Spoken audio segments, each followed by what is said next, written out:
לא לפחד, השם אלוקיך הולך איתך. עם ישראל לא מפחד, השם אלוקינו השם אחד.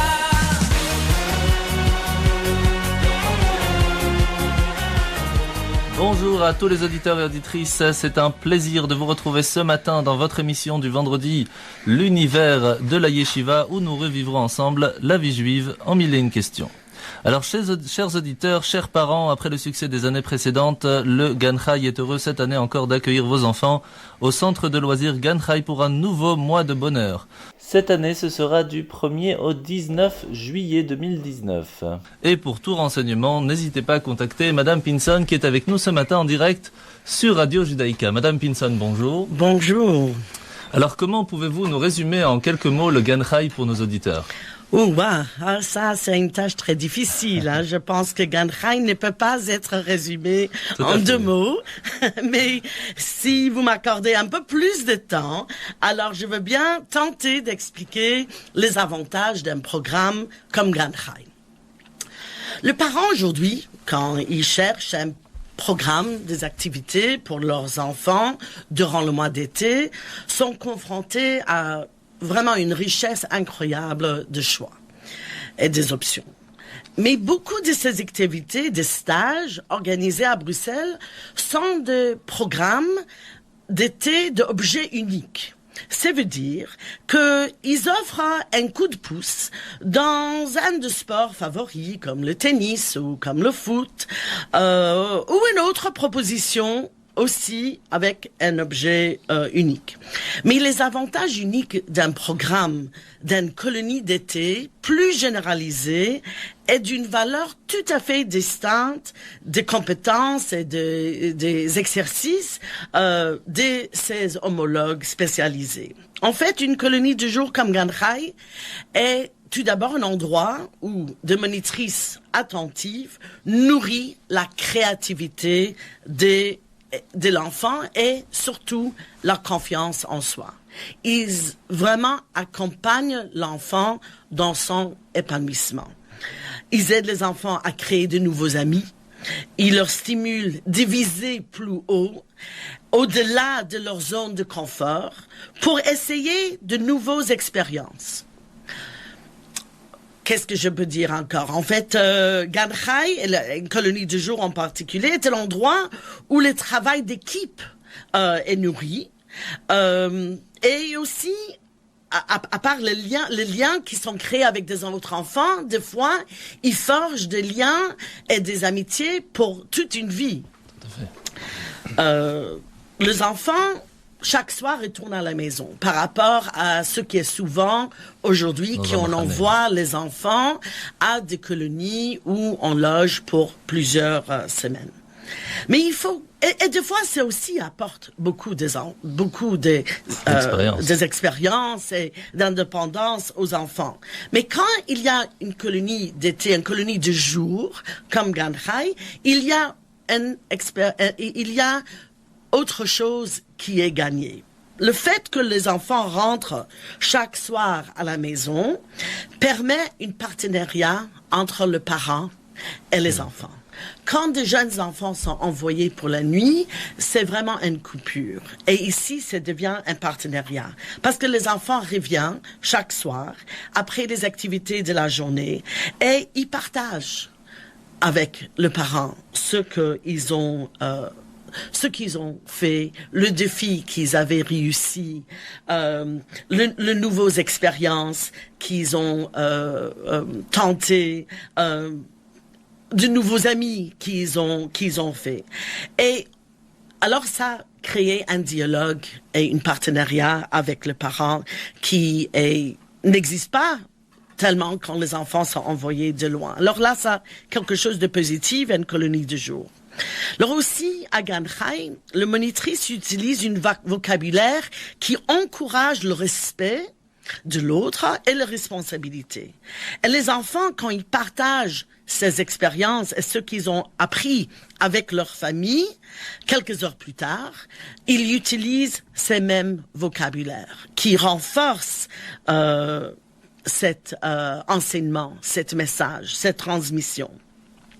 Et ça renforce aussi les compétences qu'ils ont acquis durant la journée.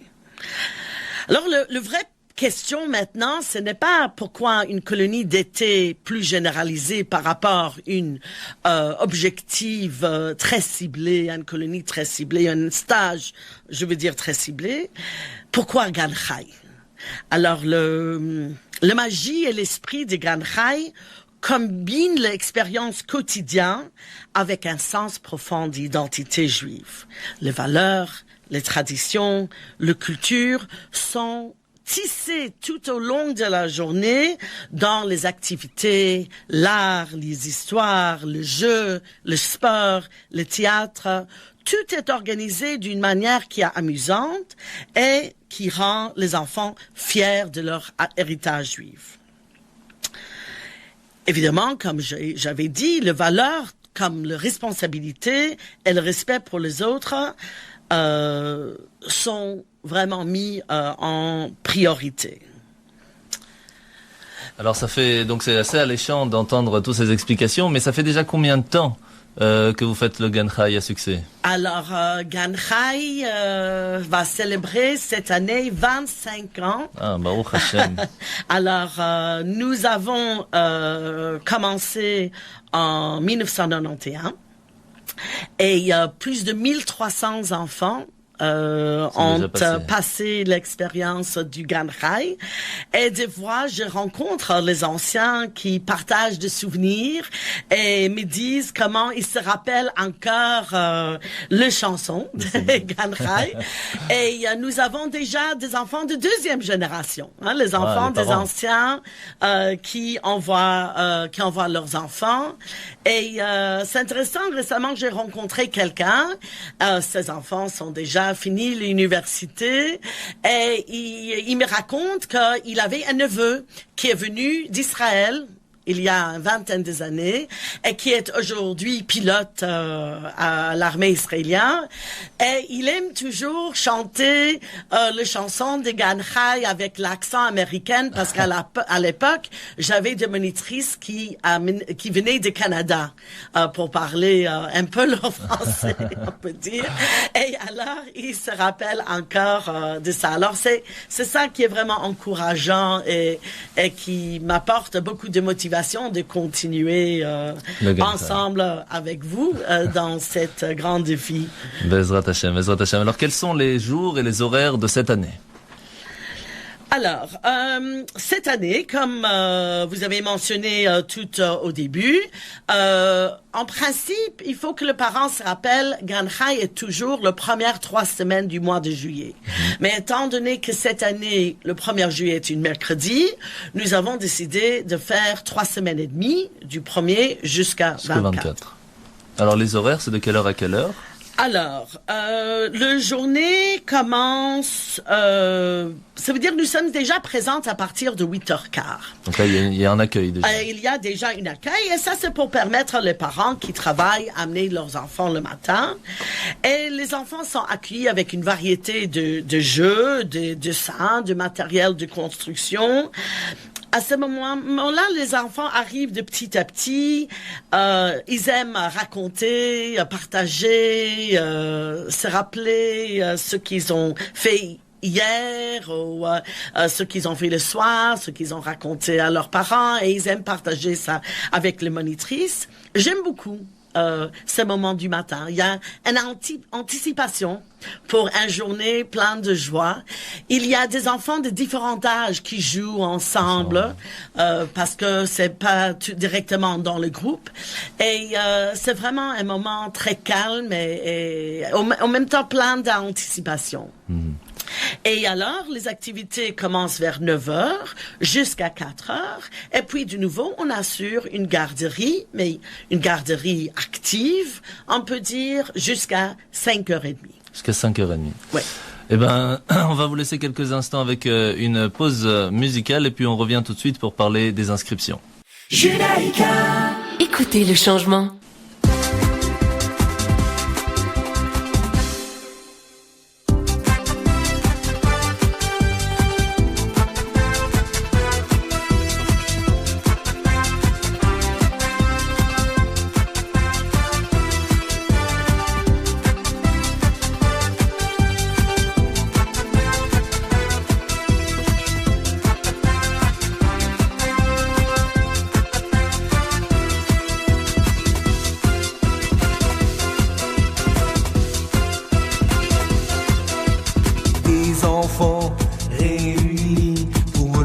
ensemble ce beau défi.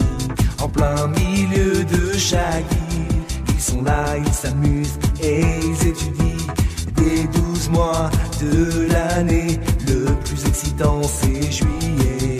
Il y a de l'ambiance et de la Torah, du soleil plein d'action et de la joie. C'est ce Gan qui ravive la flamme, c'est ce Gan qui touche ton âme. Il t'éclaire, te rend fier de ton identité. Gan, Gan, Gan, Israël. C'est ce Gan qui ravive la flamme, c'est ce Gan qui touche ton âme. La bracha du Rabbi est notre étendard. Gan, Gan, Gan, Israël.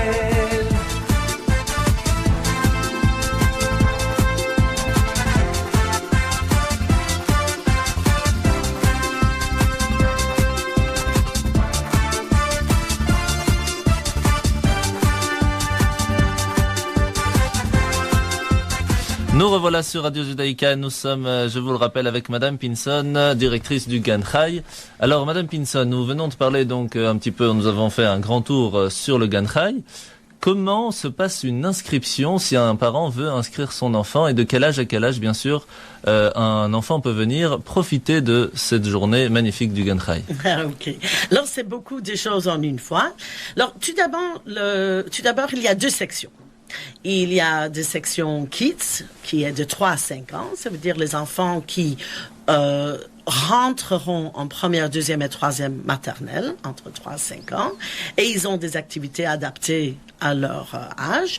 Et puis, il y a de 6 et on accepte jusqu'à 12 ans. Et là, c'est le juniors. Et là, c'est l'école primaire. Et il y a aussi, les activités sont adaptées aux âges des enfants. Dans le passé, on avait beaucoup des enfants des âges de 10, de 11, de 12, de 8. Vraiment, on avait tous les âges. Et je peux dire qu'on avait des années où on avait 100 enfants inscrits à Gan Chai. C'était très, très réussi. Je pense que ces dernières années, beaucoup plus d'enfants participent, et c'est très bien aussi, dans le colonie organisé par le mouvement de jeunesse, qui ont aussi faire des changements parce qu'ils acceptent des enfants de plus en plus jeunes pour ces 2 ou 3 semaines dans un camp où les enfants dorment. Alors, aujourd'hui, je peux dire que on a de 6 à 9 ans, plus, mais on est certainement d'accord. On avait même fait des fois un groupe de VIP de 13 ans où ils avaient une activité tout à fait à part. Ils voyageaient à travers toute la Belgique en de choses, des aventures qui étaient vraiment incroyables avec des journées plus longues, des fois en train et dans petits groupes et c'était vraiment très exceptionnel. Alors on est très flexible. Maintenant parce qu'on est là pour le parent et on est là pour les enfants. Et chaque enfant compte pour nous. Maintenant, pour l'inscription, le plus simple, c'est de me contacter ou de vous contacter. Et on vous envoie ça par email. C'est le plus simple aujourd'hui. Dans ces emails, évidemment, il y a beaucoup plus d'informations, tous les détails de ce qu'il faut apporter, ce qu'il faut amener, le prix, le lieu aussi, parce qu'on ne donne pas ça pour des raisons de sécurité, mais c'est à Uccle, mais dans un endroit qui est vraiment bien encadré, où il y a de verdure, où on sent, on sait que c'est vraiment l'été, c'est un changement de leur lieu habituel. Ça fait vacances. Exactement, ça fait vacances. Comme maintenant, en écoutant la musique, là, c'est mesdames déjà dans cette... On se met dans l'ambiance. Exactement, l'ambiance des Gan Chai. Alors, comment ça se passe, les activités, un petit peu au jour le jour? Quels sont les jours de sortie, etc.? Voilà. Alors, il y a comme j'avais expliqué, une grande variété des activités. Alors, tout d'abord, le mardi et le jeudi, les enfants sortent. Oui, même les enfants de 3 ans. Et on a vu par expérience comment ils aiment ça, ils anticipent ça, ils sont excités, et ça leur aide à devenir plus mûrs, ils donnent le main, c'est monitrice, et ils vont avec plaisir. Et c'est vraiment, c'est leur élargissent leur esprit de pouvoir visiter différents parcs en Belgique. En principe, plus ou moins 1 heure maximum de Bruxelles pour retrouver de nouveaux lieux. Évidemment, nous sommes pris par le temps. Ça veut dire si ça fait beau, évidemment, nous sommes à l'extérieur. Et si, malheureusement, il y a de mauvais temps, on choisit des choses à l'intérieur et on a toujours deux options.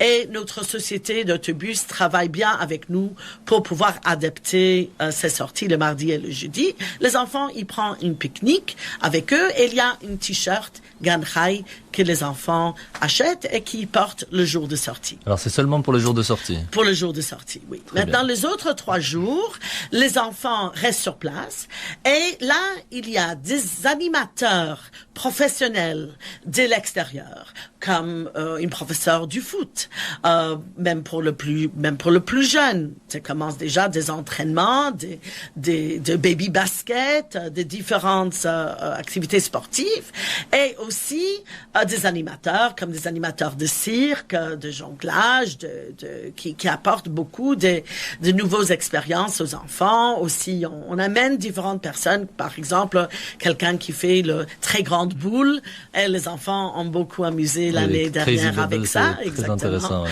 Et alors, on a, alors des animateurs de l'extérieur, et puis les monitrices eux-mêmes, eux, ils font aussi des jeux, de bricolage, des histoires, de grands jeux compétitifs avec les enfants. Mm-hmm. Comme on a pu le voir déjà dans les années précédentes, les monitrices sont très très bien organisées avec de l'eau. Chaque enfant reçoit de l'eau à chaque instant comme il le faut. Et comment faire pour parler avec la monitrice ou la directrice, pour parler avec vous? Il y a un numéro de téléphone? Oui, peut-être le donner toujours. Aux auditeurs. Oui, il y a toujours mon numéro si quelqu'un a encore des questions, veut s'inscrire. C'est le 0476 217 445. Voilà, je vais répéter. 0476 217 445. Je suis toujours disponible durant le mois de juillet à chaque instant. Il y a toujours moi ou vous qui est sur place. Il y a une directrice expérimentée qui est directement responsable, qui aura aussi un GSM toujours avec elle, mais je ne conseille pas de le perturber. Mais je communique toujours s'il y a, le parent veut dire quelque chose ou veut savoir comment va leur enfant. Et puis souvent, on met le photo directement, vraiment. En live. Aujourd'hui, on utilise les médias sociaux pour que le parent puisse voir à l'heure exacte que font les enfants. Alors pour finir un petit peu sur le Gan Chai, qu'est-ce que le Gan Chai apporte à l'enfant? Alors, on n'a pas beaucoup de temps, mais les études aux États-Unis ont montré que l'expérience d'une colonie de jour juive a un impact positif considérable. Il renforce la connexion de l'enfant avec le judaïsme pour la longue durée, pour toute leur vie. C'est quelque chose vraiment, une brique de construction du fondement du base de l'identité de l'enfant. Et c'est très important. Les enfants quittent le colonie chaque jour avec un joie et fierté de leur identité juive. Et souvent, le monitrice devient un exemple, un modèle pour eux au niveau de leur manière de parler, leur comportement, leur judéicité, leur identité, etc. Ça porte aux enfants. Et les enfants s'amusent comme de fous. Et qu'est-ce que je peux dire?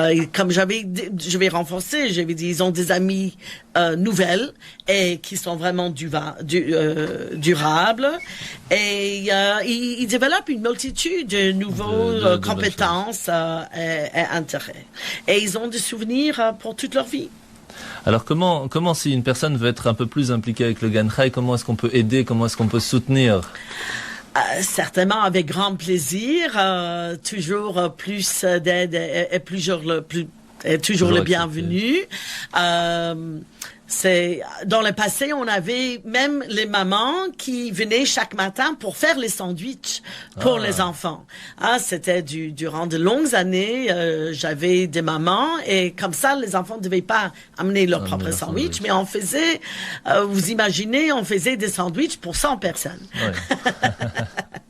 Mais voilà, pas chaque année je peux trouver des mamans qui sont disponibles à faire ça. Alors j'ai dû changer et c'est pour cela que aujourd'hui c'est des sandwichs le jour de sortie. Mais on peut, si quelqu'un veut vraiment s'impliquer, je veux vous contacter. Exactement. Et on va certainement trouver, même d'avoir de nouvelles idées.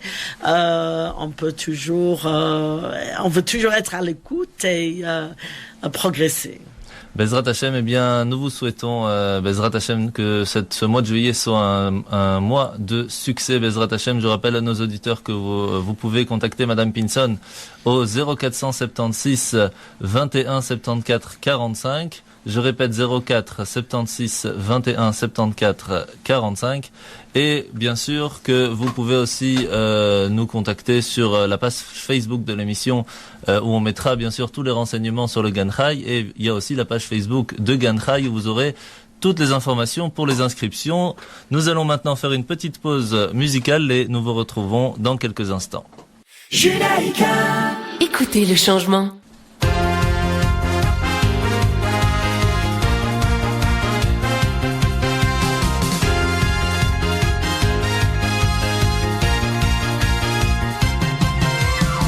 Et les amis, je dois vous annoncer une très bonne nouvelle, ouvrez bien vos oreilles.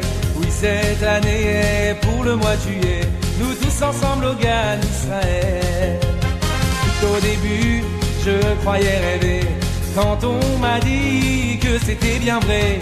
À droite, à gauche, je me suis retourné pour m'inscrire dans ce centre. Aïe, aïe, aïe, aïe, le matin de bonheur, tous ensemble on prie avec ardeur, puis un moment d'étude avec joie et chaleur. Le long de la journée se déroule avec le même effet, pousse la grâce au Rabbi, comment le remercier? Aïe aïe aïe aïe Rabbi, aïe aïe aïe aïe merci. Je te promets d'être un soldat de Tzivot Hashem. Aïe aïe aïe aïe Rabbi, aïe aïe aïe aïe merci. En espérant que tout cela nous amènera à la Géoula. Eh bien, nous revoilà sur Radio Judaïka avec Madame Pinson. Alors, après avoir fait un bon tour sur le Gan Chai, dont je vous invite à vous renseigner et à inscrire vos enfants, eh bien, maintenant, parlons, s'il vous plaît, d'une activité à succès que vous organisez une fois par mois. Comment ça s'appelle d'abord, cette activité? Alors, ça s'appelle le Rosh Chodesh Society. Alors, c'est une organisation qui existe dans le monde entier. Et ce sont des réunions chaque mois, durant 7 mois de l'année, du novembre jusqu'en principe au mois de mai ou juin. Et c'est 7 cours qui vont développer une idée. Le cours ne sont pas frontales, où il y a juste une conférencier qui vient parler et partager, mais c'est une étude autour des textes ensemble, où chaque participant peut participer, partager son avis, son opinion, son manière de voir les choses, son compréhension, et puis on découvre ensemble le perspective du texte kabbalistique, mystique, le Talmud, des livres durant 3000 ans notre histoire juive. Alors, c'est pour qui exactement? C'est pour les hommes, les femmes, les enfants, de quel âge à quel âge? Alors, c'est pour les femmes de tous les âges et de tous les niveaux de connaissances juives. Il faut absolument pas avoir un savoir préalablement.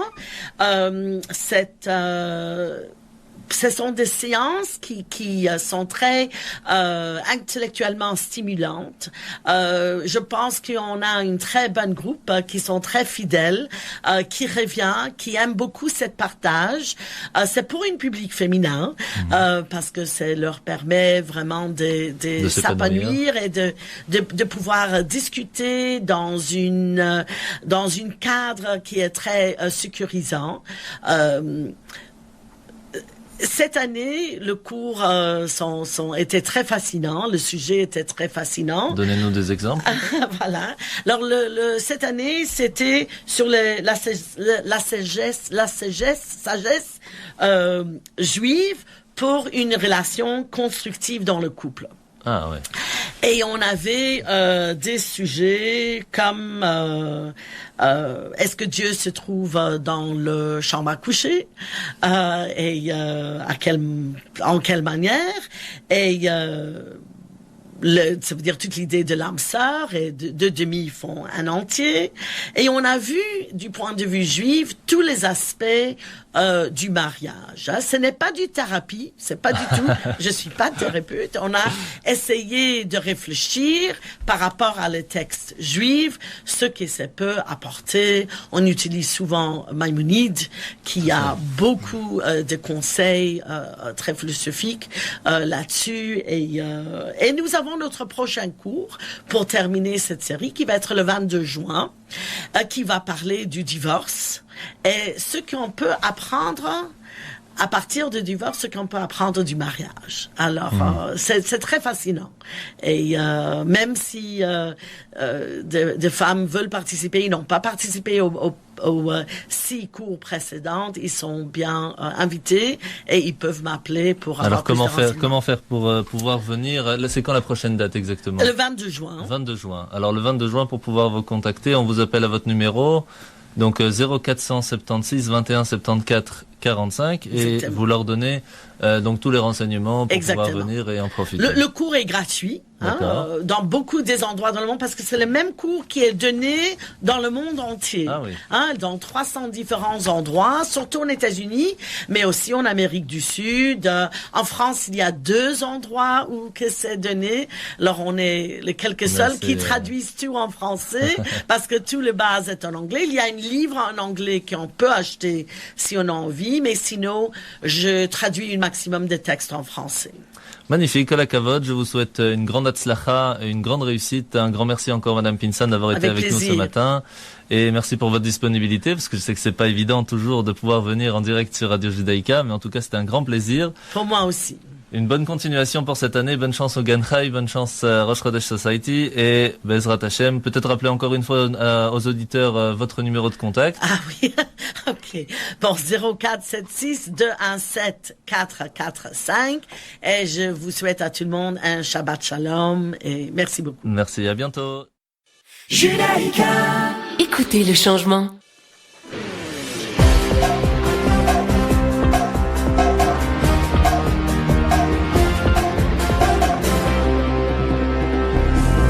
Nous voici à présent dans la partie de l'émission les questions des auditeurs. Alors qui avons-nous ce matin?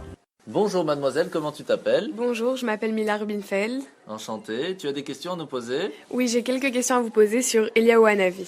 Je t'écoute. Tout d'abord, qui est Eliyahu Hanavi, le prophète Élie, et d'où vient-il? L'origine et l'identité du prophète Élie. Alors en fait, le livre des prophètes nous dévoile que d'où est-ce qu'il vient? Eh bien, simplement dans son nom, on l'appelle aussi Eliyahu Atishbi, qui est donc l'habitant de Gilad. Alors, en fait, aucun détail nous a vraiment été donné sur le nom de ses parents, ni sur le lieu ou l'époque de sa naissance. Par contre, de quelle tribu il vient, il y a plusieurs avis. Donc il y en a qui disent que c'est de Gad, d'autres de Binyamin, de Yehuda ou même de Lévi. Il y a même certains signes qui nous indiquent qu'il est Pinchas, avec qui Hachem a contracté une alliance éternelle. Et il est même aussi peut-être identifié avec Methuselah, qui serait apparu des siècles plus tard, sous un autre nom. Mais d'après la manière dont il apparaît, il semble qu'il soit un ange envoyé par Dieu sur terre à une certaine époque. Alors si l'origine d'Eliyahu reste quand même un mystère, elle est décrite explicitement dans le livre des prophètes, puisqu'il est écrit qu'il est monté de sang vivant au ciel, ce qui ne s'est jamais rencontré dans l'histoire de l'humanité. Alors, n'étant pas mort, Eliyahu, Hanavi, réapparaît de temps en temps sur terre lorsque Hachem, Dieu, le charge de missions différentes. Alors on sait bien que le peuple juif a souvent profité de son intervention. Il vient aux aides aux particuliers, à une communauté ou à toute personne qui en a besoin. D'accord. Qui peut le voir? Alors qui peut le voir? Il y a beaucoup d'histoires assez extraordinaires de toutes sortes qui sont racontées sur lui. On sait qu'il a sauvé parfois des communautés entières, menacées par des antisémites, ou il peut se présenter aussi d'une manière inattendue pour défendre une seule personne. Il apparaît aussi pour marier des célibataires, pour annoncer la naissance d'un prochain enfant, à des couples stériles, ou faire régner la paix dans le foyer. Il guérit aussi miraculeusement des malades, il console des malheureux. On le voit porter secours aux nécessiteux. Donc on voit qu'il descend sur terre sous différentes formes, selon les circonstances. Alors il se révèle parfois sous l'apparence d'un vieil homme, d'autres fois il prend le déguisement d'un mendiant ou d'un cavalier, et il n'hésite pas aussi à prendre l'apparence d'une personne tout à fait normale. Et devenu légendaire, son secours est attendu à chaque fois qu'il y a de graves dangers.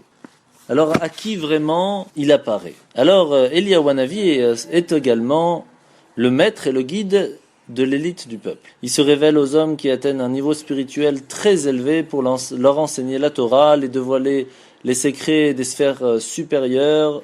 Et on sait bien que certains sages ont appris quel sera le jour de la délivrance finale grâce à ces allusions, d'autres comme Rabbi Shimon Bar Yochai, qui ont été initiés par lui à la Kabbale. Et on sait assez aussi que Eliyahu Hanavi, le prophète Élie, répond aussi aux questions difficiles qu'on lui pose.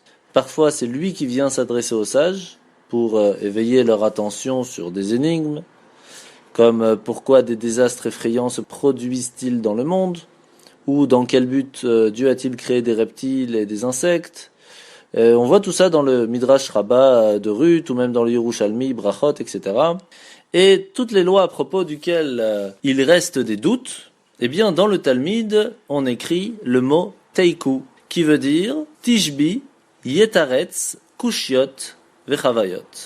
Que Eliyahu le Tishbi, donc Eliyahu Hanavi, répondra aux questions et résoudra toutes les énigmes dans les controverses. Alors, de la même façon, les objets perdus, des biens non identifiés, tout cela sera rendu à leur propriétaire au moment où Eliyahu Hanavi, donc à l'ère messianique, nous dévoilera toutes les vérités à ce propos. Il faut savoir que les gens simples, toute personne en fait qui vit dans l'entourage de justes, de grandes tzadikim, eh bien, s'ils suivent leur exemple, peuvent également profiter de la révélation d'Eliyahu Hanavi, comme on le raconte sur un homme qui récitait des Teilim, des psaumes, les psaumes de David, et il les récitait chaque jour avec une très grande ferveur. Eh bien, Eliyahu Hanavi est venu lui dévoiler la valeur de sa prière, cela parce qu'il le faisait avec cœur. Et donc, le fait qu'Eliyahu apparaisse à une personne sans lui enseigner quoi que ce soit, ni même lui adresser la parole, c'est déjà un signe de vertu, et il faut être très méritant pour voir Eliyahu Hanavi, le prophète Élie, ne serait-ce que dans un rêve.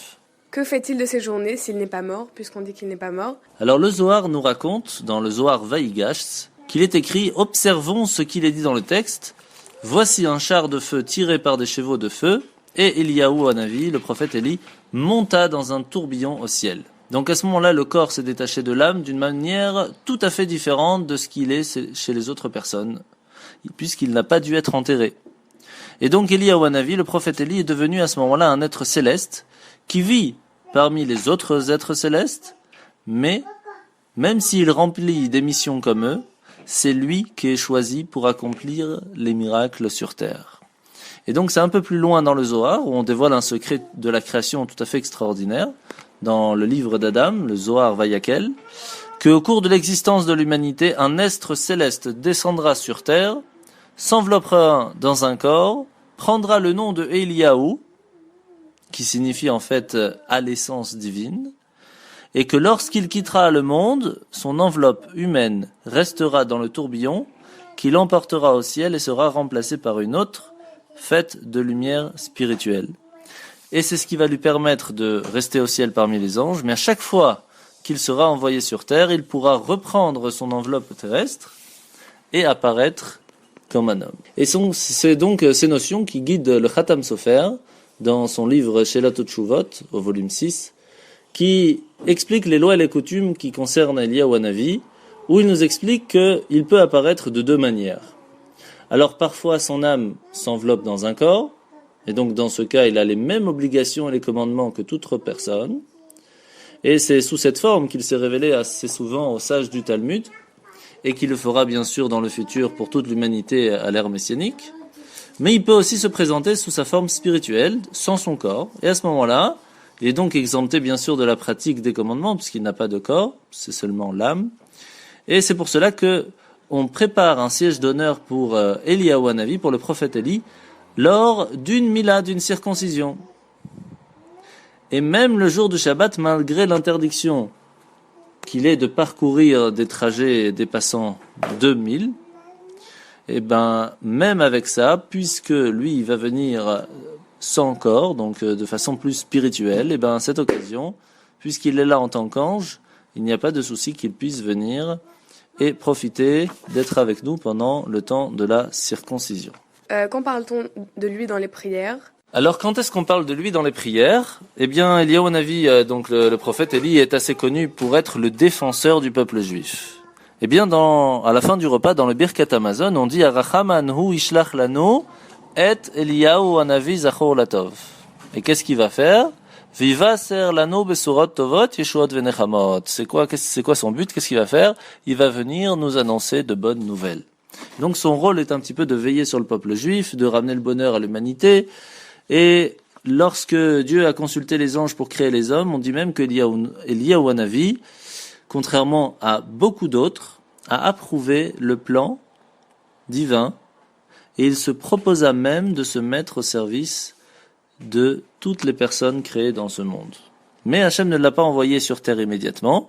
Au début de l'histoire de l'humanité, il a attendu l'époque des rois en Israël pour qu'il fasse reconnaître dans le monde que c'est bien Akadosh Baruch Hu, le seul, le vrai, c'est Hachem.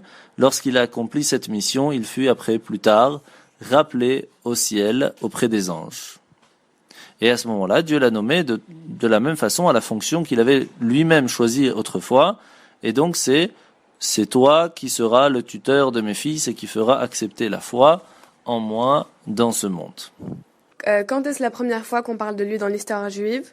Alors il est arrivé qu'un jour, Eliyahu Hanavi n'a pas pu s'empêcher d'accuser le peuple juif pour sa mauvaise conduite. C'était au moment où Isével le poursuivit pour le tuer. Mais il a regretté vraiment très rapidement cette accusation et a juré de ne plus jamais signaler à Dieu rien d'autre que les mérites du peuple juif. Et donc depuis lors, il court pour rapporter chaque bonne action qu'accomplit chaque juif et le fait immédiatement inscrire au ciel devant Akadosh Baruch Hu, devant Dieu. Ainsi il est écrit dans le Zohar HaChadash de la Parashat Noach. Alors ce rôle d'acte tout à fait louable nous enseigne que depuis qu'il n'y a plus de prophètes, ce sont Eliyahu Hanavi et le Mashiach qui les écrivent au ciel. Alors Eliyahu Hanavi prend toujours la défense du peuple juif contre les accusations du Satan, comme il est écrit dans le Midrash d'Esther par exemple. Lorsqu'il a réussi à le faire au temps d'Esther, puisqu'il y avait 18 000 juifs qui avaient participé au festin du roi Assuérus, du roi Achashverosh, ils avaient consumé des aliments cachers, pas cachers, du vin interdit, etc. Et Eliyahu Hanavi s'est alors précipité auprès de Avraham, Yitzhak, Yaakov, Moshe, etc. pour leur demander d'intervenir et pour aider Mordechai d'annuler ce décret d'extermination du peuple juif en ces temps difficiles. Et donc à quel moment vraiment est-ce qu'on parle de lui au jour de tous les jours? Alors premièrement, lors d'une Brit Mila, d'une circoncision, on prépare un siège pour Eliyahu Hanavi, comme on l'a déjà dit, et on dit même Zé qui sèche à Eliyahu. Et cette coutume, qui est mentionnée dans le Yoredea, donc vraiment dans le Shulchan Aruch, dans le livre des lois, provient de ce que Dieu avait demandé à Eliyahu d'être le témoin de la pratique de la Brit Mila qu'il avait prétendu être négligée. En deuxième lieu, on a aussi la coutume de chanter des cantiques sur Eliyahu à la fin du Shabbat. On chante Eliyahu Hanavi. Et on rappelle aussi comme ça combien est-ce que l'on souhaite sa venue après 2 jours où il ne pouvait pas paraître pour annoncer la fin de l'exil, puisqu'on dit qu'il ne peut pas venir le jour de Shabbat puisqu'il est interdit de voyager Shabbat, ni le vendredi à cause des préparatifs pour le Shabbat. En troisième lieu, On dit aussi que la nuit du Seder à Pessah, il est coutume de remplir une coupe de vin pour Eliyahu Hanavi, dans l'espoir qu'il viendra pour nous annoncer la fin de l'exil, ce soir-là, le soir de Pessah, et cette date à laquelle le peuple juif a été sauvé d'Égypte est en effet tout à fait propice pour la délivrance finale. On a aussi coutume ce soir-là de ne pas verrouiller les portes de la nuit du Seder pour que Eliyahu Hanavi puisse rentrer facilement et être rapidement accueilli par les occupants de la maison. Et cet usage nous prouve encore une fois la foi profonde que nous avons envers la délivrance, envers Eliyahu Hanavi et envers Mashiach. Et on marque encore cet espoir de voir paraître Eliyahu Hanavi lorsqu'on récite le passage Shefor Chamatecha, le soir du Seder, où il est coutume d'ouvrir la porte à ce moment et de souhaiter Baruch Haba soit le bienvenu. Pour résumer, Eliyahu Hanavi descendra en fin de compte sur terre pour nous annoncer la venue du Mashiach comme l'a promis Akadosh Baruch Hu, l'a promis Hachem, par l'intermédiaire du dernier prophète, le prophète Malachi, où il lui dit « Or, je vous enverrai Eliyahu le prophète avant qu'arrive le jour de l'Éternel. »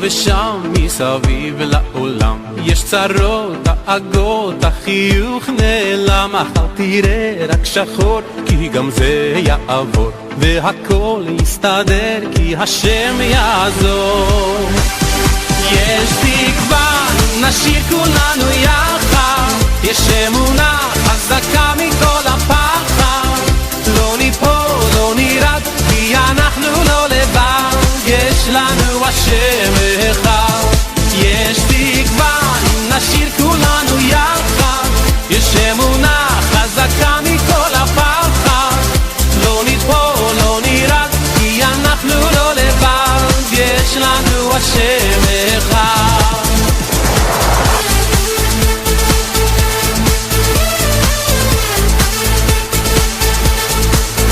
היחיד או איתי שים ידך בידי אל תדאג, אל תפחד, כי מצד יד ביד הקדוש ברוך הוא את כולנו אוהב תראה שמחר ייגמר הגט יש תקווה אם נשאיר כולנו יחד יש אמונה חזקה מכל הפחד לא ניפול, לא נרד כי אנחנו לא לבד יש לנו השם אחד יש תקווה נשאיר כולנו יחד יש אמונה חזקה מכל הפחד לא ניפול, לא נראה כי אנחנו לא לבד יש לנו השם אחד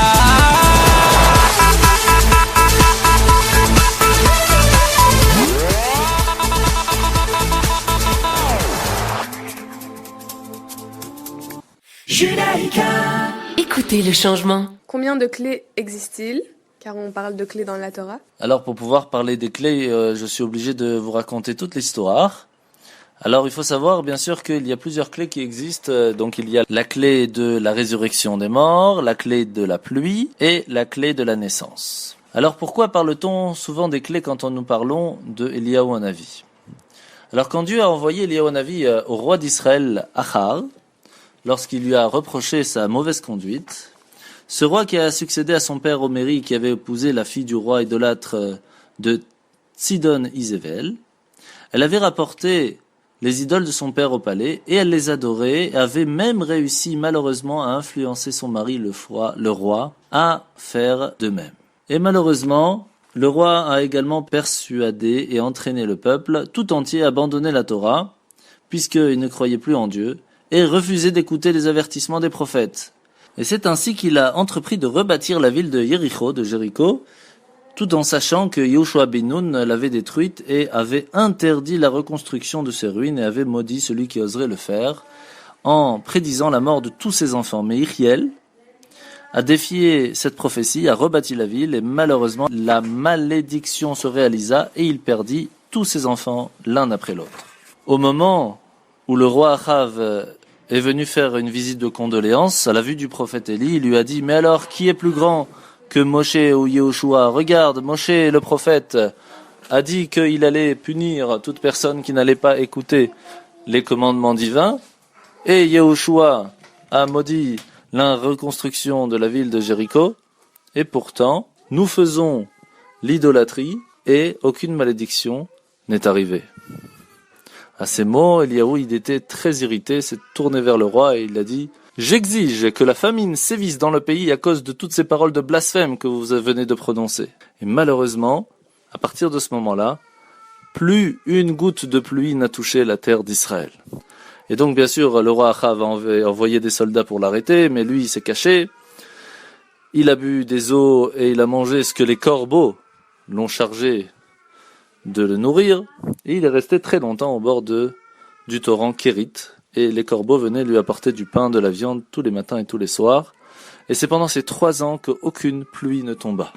Au bout d'un moment, c'était très difficile pour le peuple d'Israël, et donc pour pouvoir rendre la pluie, même Hachem ne pouvait pas, puisque un tzaddik peut prendre avec lui une des 3 clés sans que Dieu ne puisse l'utiliser. Et donc le prophète Élie avait avec lui la clé de la pluie, et pour pouvoir la reprendre, Dieu a utilisé toute une histoire. Il y a une femme qui n'a pas hésité un instant de protéger Eliaou Hanavi, bien sûr, et à partir de ce jour-là, elle et son fils n'ont plus souffert d'aucune privation. Eliaou s'est installé chez eux, mais malheureusement un jour le fils de cette veuve est tombé malade, et il est mort. Et le cœur brisé, il vient voir Eliaou Hanavi, il lui a dit « Mais regarde avec tout ce que j'ai fait pour toi, pourquoi Dieu m'enlève mon enfant ?» Alors Eliaou Hanavi lui dit à Hachem, dit à Dieu, mais pourquoi fais-tu ça? Ressuscite le mort. Alors Dieu lui dit, mais c'est toi qui as la clé de la pluie, si je te donne 2 clés, je n'en aurai qu'une, c'est impossible. Remets-moi la clé de la pluie, je te donnerai celle de la résurrection. Et c'est comme ça que la clé de la pluie repartit chez Dieu, il a pu redonner et arrêter la famine dans le peuple d'Israël en ces temps.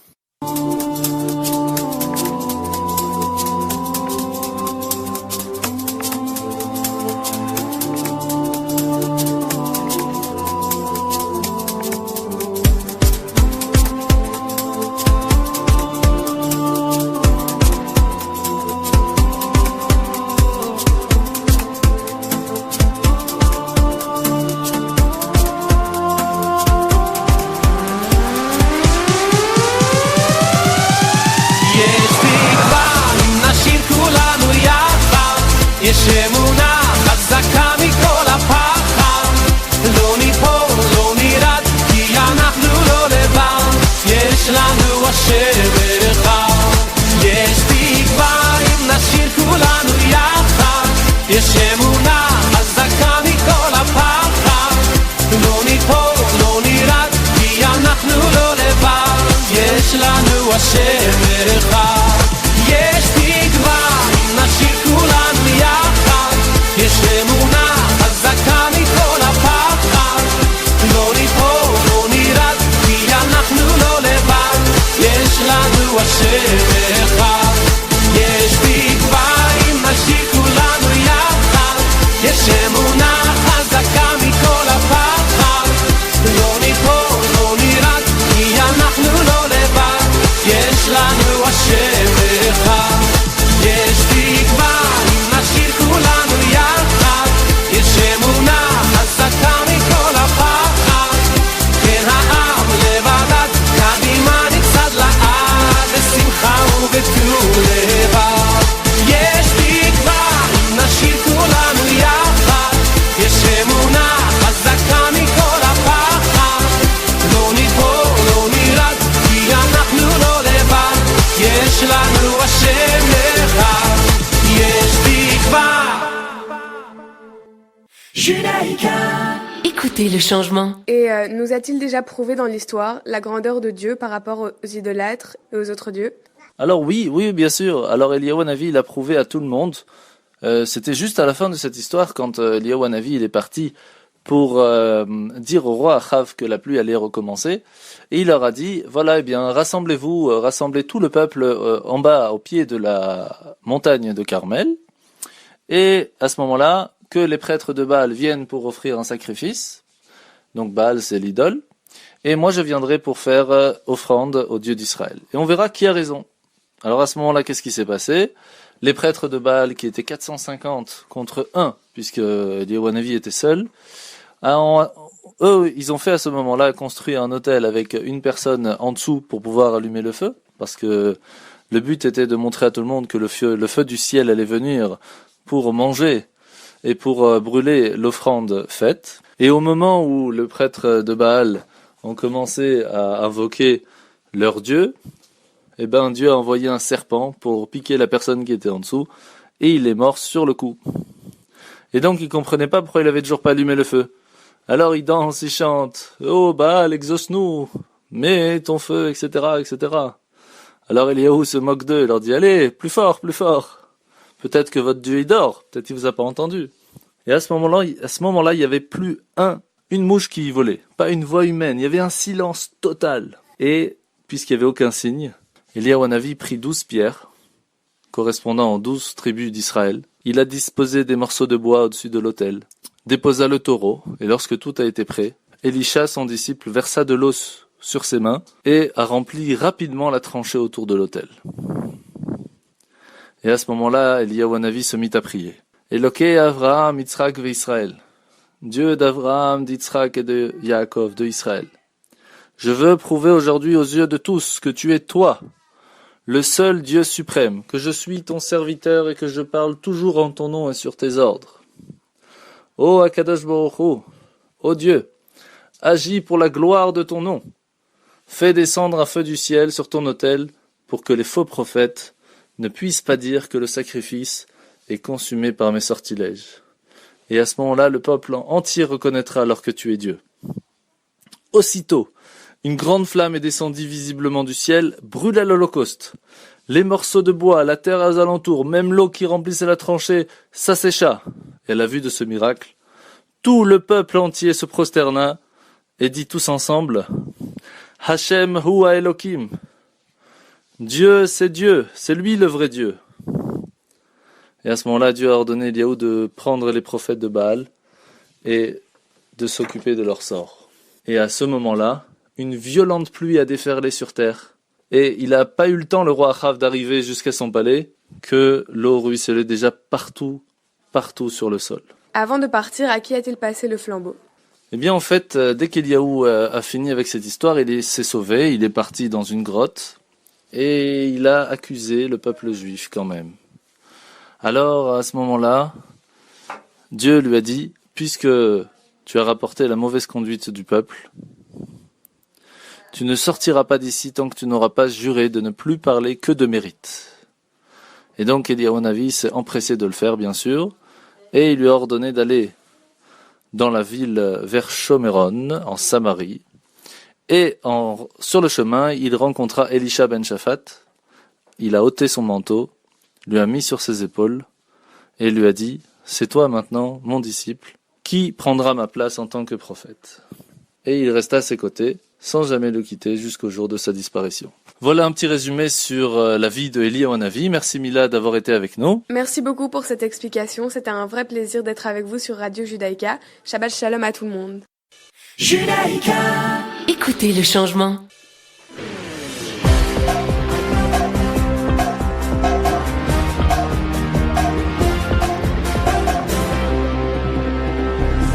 Et bien voilà, c'est ainsi que finit notre émission ce matin. Je vous rappelle que nous sommes Parashat Nasso, que nous allumerons les bougies ce soir à 21h39 et que Shabbat se finira à 23h10. Je vous souhaite de passer un très très bon Shabbat et à la semaine prochaine. Shabbat Shalom. עם ישראל, לא לפחד, השם אלוקיך הולך איתך. עם ישראל, לא מפחד, השם אלוקינו השם אחד.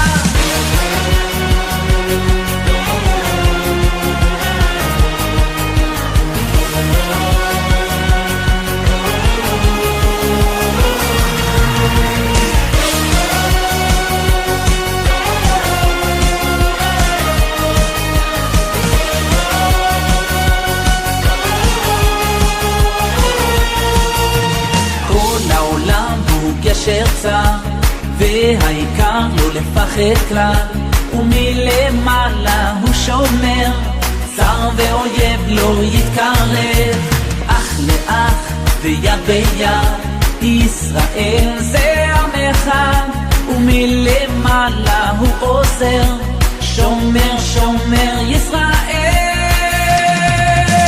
עם ישראל לא לפחד, השם אלוקיך הולך איתך.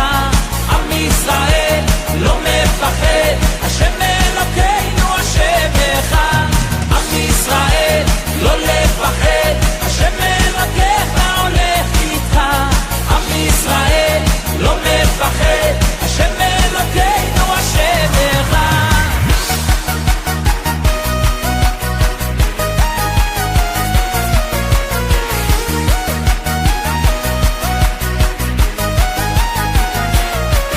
כל העולם הוא גשר צר, והעיקר לא לפחד כלל, ומלמעלה הוא שומר, צר ואויב לא יתקרב, אח לאח ויד ביד, ישראל זה עם אחד, ומלמעלה הוא עוזר, שומר שומר ישראל.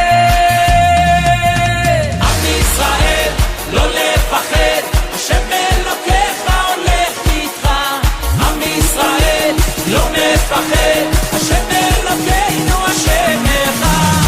עם ישראל לא לפחד, השם אלוקיך הולך איתך. עם ישראל לא מפחד, השם